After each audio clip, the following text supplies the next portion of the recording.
Third day of Waiting on God by Andrew Murray. Waiting on God, the true place of the creature. These wait all upon thee, that thou mayest give them their meat in due season. That thou givest unto them, they gather. Thou openest thine hand, they are satisfied with good. Psalm 104, verses 27 and 28, Revised Version.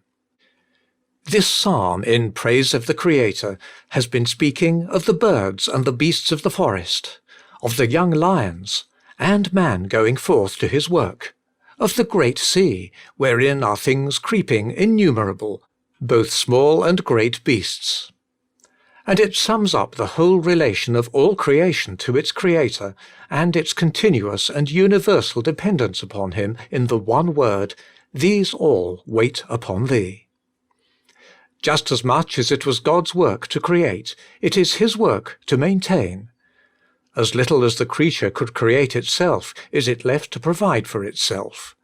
The whole creation is ruled by the one unalterable law of waiting upon God.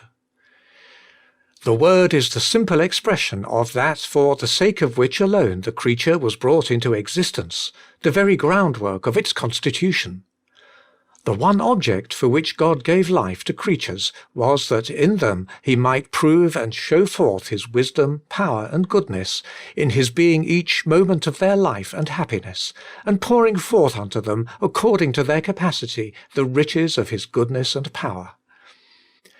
And just as this is the very place and nature of God, to be unceasingly the supplier of every want in the creature, so the very place and nature of the creature is nothing but this, to wait upon God and receive from Him what He alone can give, what He delights to give. See note on Law, the Power of the Spirit.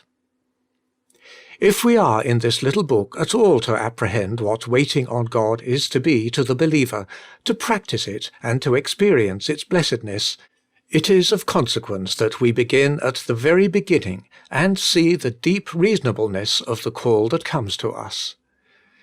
We shall understand how the duty is no arbitrary command. We shall see how it is not only rendered necessary by our sin and helplessness.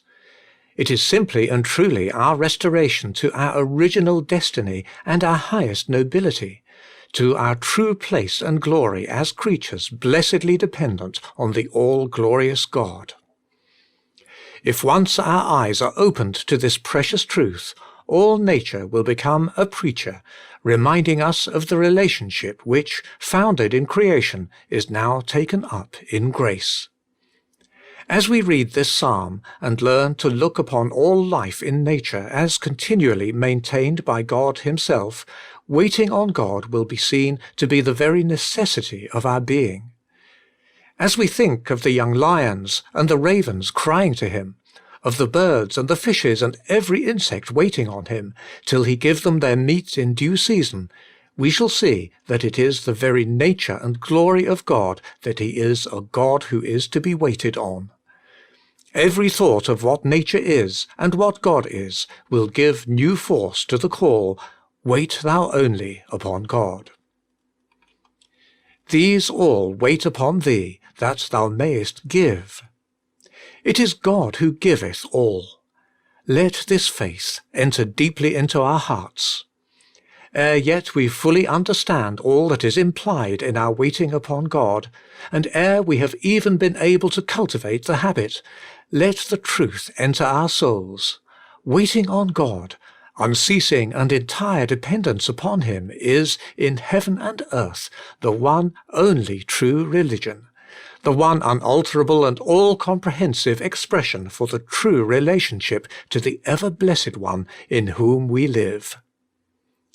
Let us resolve at once that it shall be the one characteristic of our life and worship, a continual, humble, truthful waiting upon God. We may rest assured that He who made us for Himself, that He might give Himself to us and in us, that He will never disappoint us. In waiting on Him, we shall find rest and joy and strength, and the supply of every need. My soul, wait thou only upon God.